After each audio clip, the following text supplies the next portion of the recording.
I just got this chunky boy. Look at this, man. Compared to the new laptops of today, it's crazy how thin they're getting. You don't really remember them like this, you know? So, today's video is on an interesting topic, especially for those of you who have partner channels and referral channels, and you're running exhibitions as the main play to kind of get into new accounts.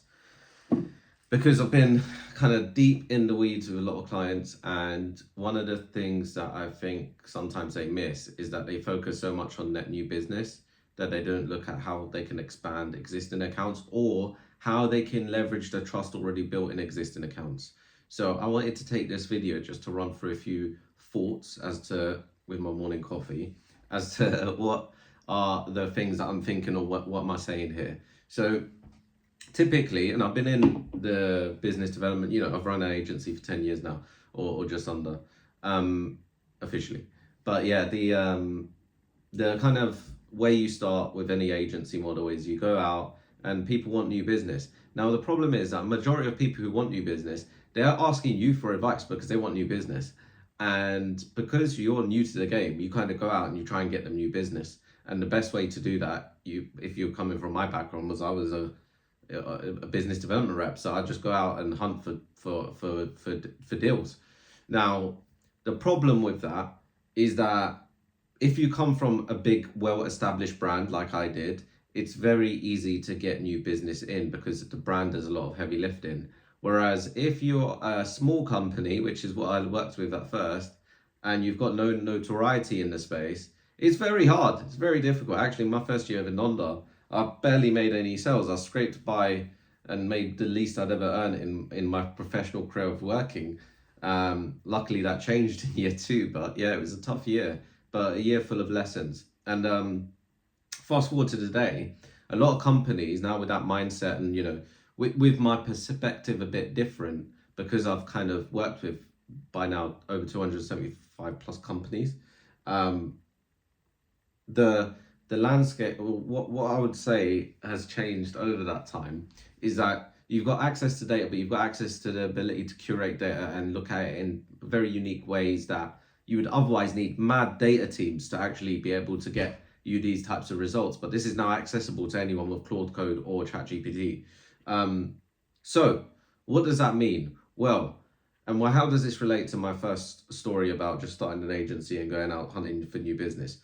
The problem is that when you go out to a net new customer that doesn't know who you are, potential customer, they need to do a lot of research. You need a logo board. You need to have built a case, or there needs to be something attractive, whether it's an offer, yada yada yada.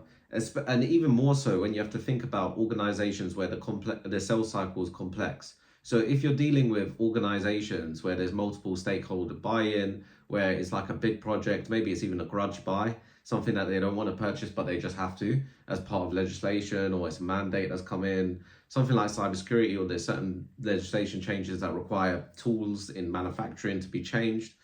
This is stuff that requires a lot of trust and motion that allows you to build relationships. And I cover that in other videos, but for this video, a lot of the value is already in your network. So what I mean by that is that there's a few streams that I would be running off the bat for any company.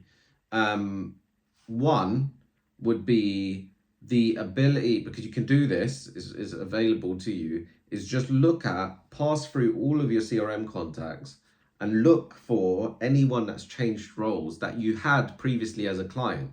Because these people have already experienced the great work that you've done. It's very easy for them to say yes to you because there's no risk attached to it. You've already got over the big hurdle of kind of, do I trust this company? Are they going to deliver? You've already delivered, you've proven it, and they're most likely to be able to champion your case. So that's one thing that you can have as a playbook, let's say.